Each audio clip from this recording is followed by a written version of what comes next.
umuwi. Natagalan po ako kasi nag-attend pa ako ng mass. Yung 9th day novena ng Virgen de la Rosa dito sa Makati. So nanghihinayang naman po ako kung hindi ko aatin nakumpleto ko po yung 1 to 9. So kain muna tayo, pauwi na po ako ng Pangasinan po. So kain muna tayo dito sa Tapsilugan. Yung in-order ko, daing silog. Ang sarap dito.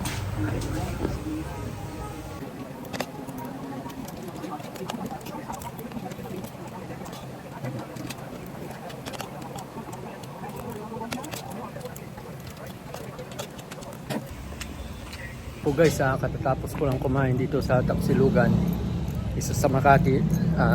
Pinatapos ko lang yung misa, yung 9th day ng novena ng Virgen de la Rosa. So nakapanghihinayang din po kung absent po ako kasi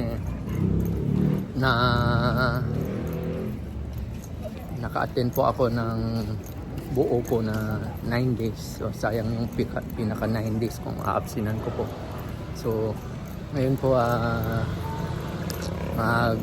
pasado alas 8 na, so paalis na po ako papuntang bus station para umuwi. Uwi pa po ako ng Pangasinan. So watch my vlog. So para kahit paano makita nyo kung how yung mga ordinaryo empleyado ay umuwi sa kanilang pamilya tuwing Quincenas. Ako po tuwing Quincenas po ako umuwi.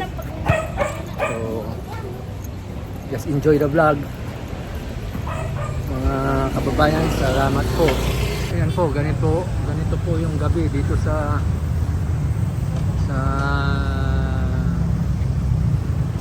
JP Rizal.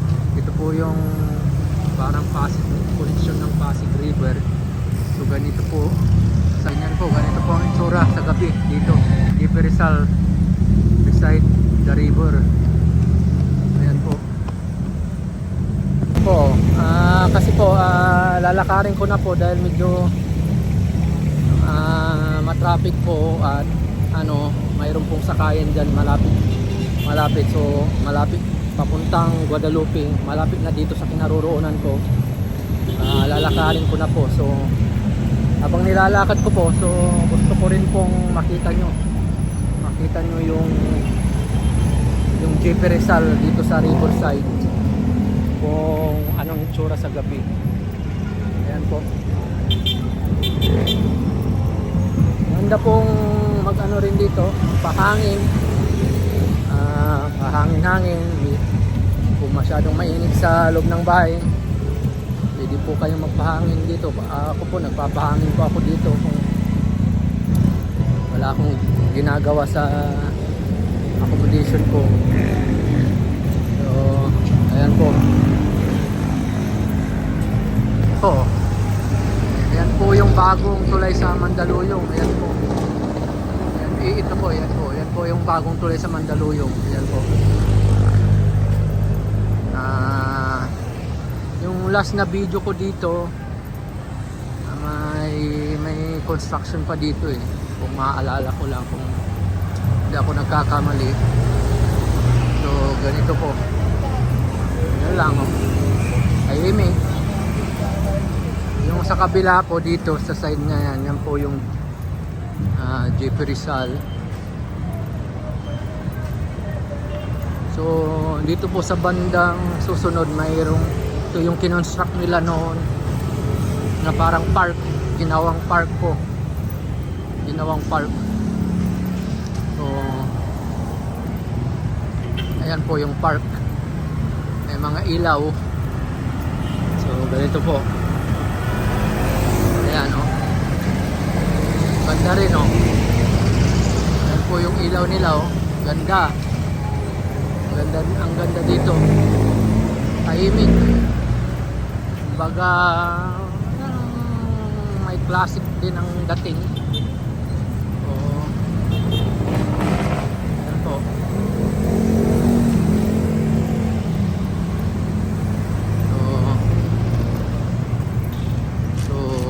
Actually, yung dyan po, yan po yung papuntang Rockwell.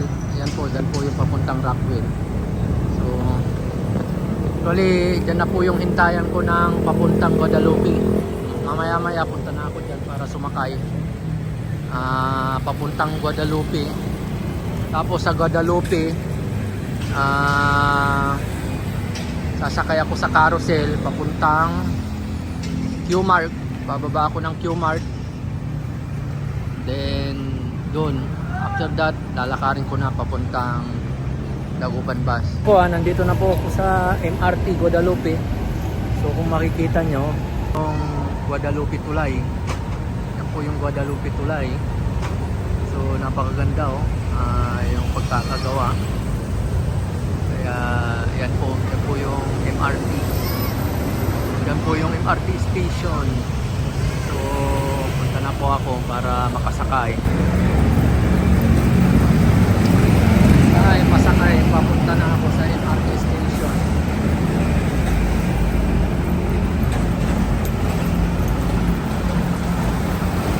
Po yung MRT station po sa Guadalupe. Po yung mga bus na carousel. Ayan, papuntang Cubao. Q-Mart. So, yan po, maghihintay po tayo dito sa carousel. Kung, yan, pwede na po, medyo maluwang po, sasakay na rin po ako. Nasa bus na po ako, nasa bus na.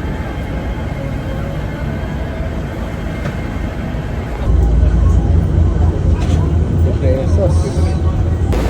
Ako sa Nipak Q-Mart. Service station. Nipak Q-Mart. Ganun po, nagbus po ako, carousel, from Guadalupe to Nipak Q-Mart. Pagdating po dito sa Nipak Q-Mart, maglalakad po ako hanggang marating ko yung Dagupan Bus Terminal ng Cubao. So maglalakad po tayo.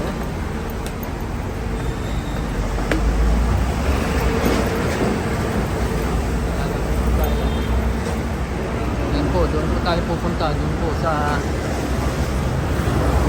papunta doon ang Cubao Terminal sa po ng Dagupan Bus. So ayan po, lalakad po tayo.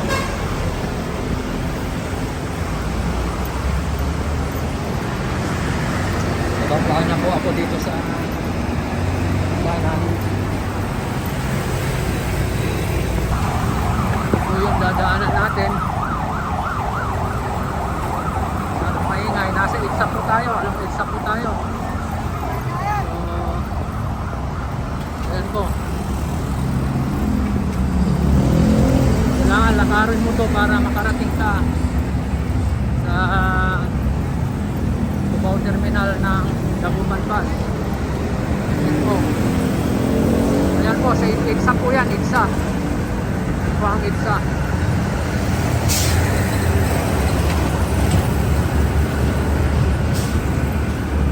Ganito po palagi ang ginagawa ko tuwing umuwi po ako sa province natin.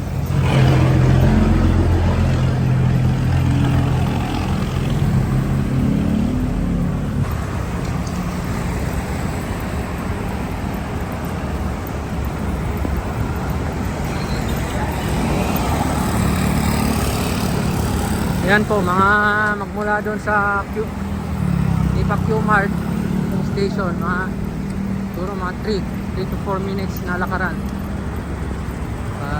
hanggang marating mo yung Dagupan Bus Terminal ng Cubao. So yan na po. Yan na po yung Dagupan Bus Terminal ng Cubao. So Dagupan Bus.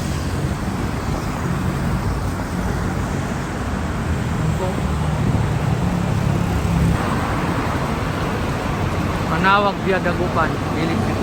So dito na po ako sa Dagupan Bus Terminal. So kinausap ko na yung conductor, si Armona ko. bago tayo pumasok sa bus para tuloy-tuloy na po. Ngayon, ang stopover niyan sa Dao. So, pagdating sa Dao, mag-stopover yan ng mga siguro 30 minutes. So, tignan po natin. Yan, paalis na po yung bus. Medyo napagod. Palit tayo ng damit para medyo fresh. Balik tayo sa likod ng bus.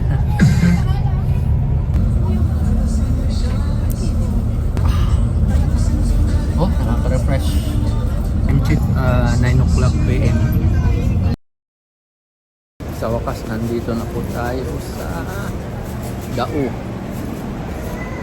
So, sa Dao Terminal po tayo. Stopover po ng mga 30 minutes ng bus natin. So, ito po.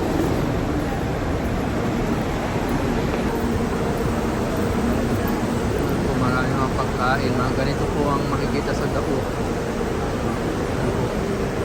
Tayo ng empanada, merienda.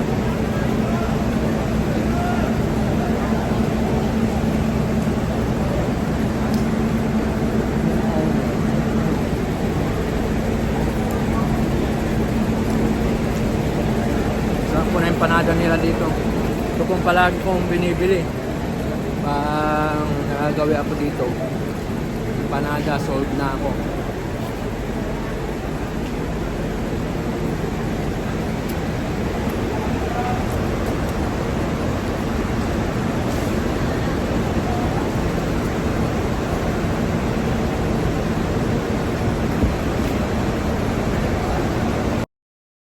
Time check 1:30